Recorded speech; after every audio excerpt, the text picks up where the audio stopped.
My earth science, let's see what is coming for you in your love life. So मैं आपको बता दूं आपकी एनर्जीज पहले हम देखेंगे, फिर हम देखेंगे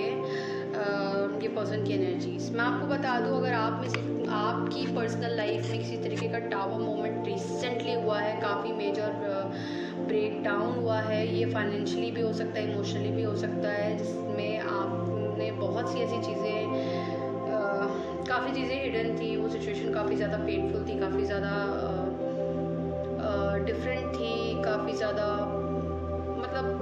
मन खट्टा कर देने वाली सिचुएशन हो गई थी आपकी लाइफ में, और जिसने शायद आपको आपके काम पे, अपनी खुद के पेंटिकल पे, अपने ऊपर हार्डवर्क करने को और एक स्टेबिलिटी पे फोकस कर दिया कि मुझे अब जो भी हुआ उस सिचुएशन के बाद मुझे अपनी फाउंडेशन को स्ट्रॉन्ग करना है। तो अब आपका फोकस में आपकी तरह आपका अपने फाउंडेशन को स्ट्रॉन्ग करने पे दिख रहा है। वहीं आपकी तरफ मैं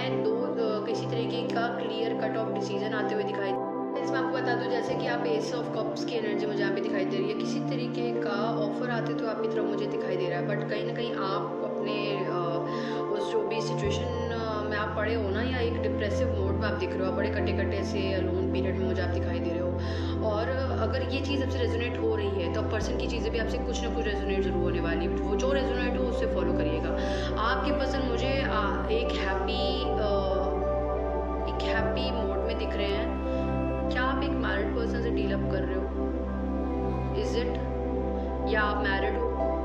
तो यहाँ पे क्योंकि ऐसा लग रहा है कि कोई ऐसा है जो कि ऑलरेडी कमिटमेंट में है, मैरिज, फैमिली, बच्चे, सब कुछ है उनके, और they are very happy there somewhere. If you are dealing with married guy, अगर आपको पता है या नहीं पता है, या आपकी अगर ये मैरिज की सिचुएशन है, तो अब इनका अगर आप इस पर्सन से जब डील अप कर रहे थे, तो अगर ये मैरिज का सिचुएशन नहीं है, मैरिड कपल्स का सिचुएशन नहीं है, अगर आपको ये बात क्लियर है, तो प्रीवियसली जब आप डील अप कर रहे थे तो बहुत ज़्यादा इस पर्सन को पता था कि यहाँ पे बहुत ज़्यादा कंपटीशन है, फाइट्स हैं, एफर्ट्स करने पड़ेंगे, कम्युनिकेट करने के लिए एक्शन लेने पड़ेंगे, कोलैबोरेट करना पड़ेगा आपके साथ उठना बैठना, बातें, चीज़ें करने पड़ेंगी, शायद जो चीज़ नहीं हो पाई आपके बीच में, और ये किसी तरीके की एक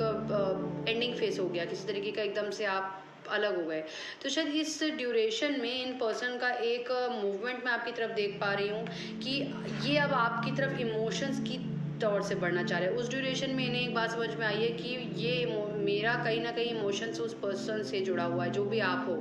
जो आपसे, या आप हो या ये पर्सन है जिससे आप डील कर रहे हो, ये एनर्जी जैसे हो रेजोनेट करिएगा। अब मुझे यहाँ पे एक्शंस करना पड़ेगा, मुझे एफर्ट्स करके दिखाने पड़ेंगे, मुझे कम्युनिकेट करना पड़ेगा, मुझे ट्रेवल करना। यहाँ पे सीरियसली कमिटमेंट में थे या किसी तरीके की सीरियसली रिलेशनशिप में थे, जैसा मैं बता रही थी, ये पर्सन जो आपके लिए इमोशंस की तरफ आ रहे थे, अब यहाँ ने समझ में आ गया कि एक्शंस लिए बिना काम नहीं चलेगा, यहाँ पे एफर्ट्स करने पड़ेंगे, यहाँ पे अपना इमोशंस को भी दिखाना पड़ेगा, अपने प्रैक्टिकल एक्शंस को भी दिखाना पड़ेगा, एक बैलेंस क्रिएट करना पड़ेगा, एक वार्म एनर्जी क्रिएट करनी भी पड़ेगी, एक स्टेबल ऑफर आपकी तरफ लेके आना पड़ेगा, तभी चीज़ें रन अप कर पाएंगी। या तो ये पर्सन, और मैं बता दूं, अगर कुछ लोग जो ये सिचुएशन से अगर ये पर्सन रन आउट करके गए थे या अभी रन कर रहे हैं, तो कहीं ना कहीं ये अभी एक प्लेयर एनर्जी में मुझे दिख रहा है, बहुत ज़्यादा सीरियस एनर्जी में नहीं है ये, कोई सीरियस कमिटमेंट से अभी, तो अभी ये जो भी जिससे भी आप डील कर रहे हो, ये अभी सीरियस कमिटमेंट में नहीं रहना चाहते हैं। मैं आपको बता दूं अभी ये इनका ऐसा कोई पर्सनली फिक्स्ड गोल नहीं है, इनके पास चॉइसेस बहुत हो सकती हैं, या तो ये केवल आप ही को इस तरीके से देख रहे हैं क्योंकि आप इन सब एनर्जीज में हो रहे हो, आप डिफरेंट एनर्जीज में डील। ये शख्स हो सकता हो ये प्लेयर एनर्जी में रहे हैं, ये इनके पास काफ़ी सारे ऑप्शंस मैं देख पा रही हूँ, या आप अगर मेल डजंट मैटर आप कौन हो, बट यहाँ पर जो भी पर्सन से आप डील अप कर रहे हो, अभी इनका कोई मैरिज का फिलहाल मुझे नहीं दिख रहा है, अभी ये टाइम लेना चाहते हैं या ये एक्सप्लोर करना चाहते हैं ऑप्शंस को। अब ये देखो आपकी इमोशनली और प्रैक्टिकली आपकी तरफ इन्वेस्टेड है कि नहीं। अगर ये दोनों चीज़ें कर रहे हैं तो ऑब्वियसली बात है फिर किसी तीसरे को एंटरटेन नहीं कर रहे हैं, और अगर ये दोनों ही चीज़ें लैक हो रही हैं, कहीं ना कहीं बातें हैं और एक्शन नहीं, एक्शन है भी और नहीं भी है, या बातें सिर्फ नाम का है, सब कुछ है, तो ये कहीं ना कहीं प्लेयर एनर्जी में बैठे हैं, इनके पास चॉइसेस बहुत हैं, आपके पास भी हैं, इनके पास भी हैं, और हो सकता हो अगर आप में से कुछ लोग जो कि मैरिज पर्सन से डील कर रहे हो, या आपको नहीं पता है कि they are very satisfied and happy with that, और कहीं ना कहीं कोई सिचुएशन हुई होगी उनके बीच में, इमोशंस की थोड़ी लैक हुई होगी, but they are very happy because मैं वहाँ पे देख पा रही हूँ कि यहाँ पे तो इक्वल गिव एंड जितने ही आप अपना फोकस अपने ऊपर लेकर आओगे ना, अगर आप इस चीज़ से वाकिफ़ हो चुके हो कि काफ़ी सालों के पीरियड से आप इस पर्सन से डील कर रहे हो या सिचुएशन से डील कर रहे हो,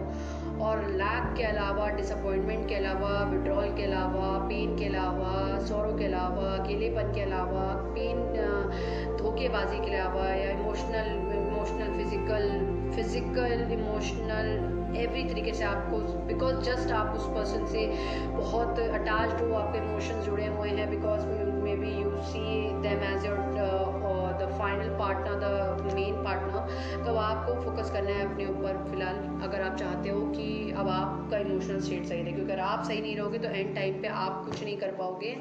और इक्वल गिव एंड टेक बस कहीं नहीं होगा आपके, आप भी हार मान जाओगे। तो इससे बेहतर है कि अब आप अपने ऊपर फोकस करो, अपनी चीज़ पे फोकस करो, अपने आप को हेल्दी इमोशन स्टेट पे लाओ, और अगर कोई डिसीजन लगता है तो उसे लेने में हिचको नहीं। So this is for you March sign.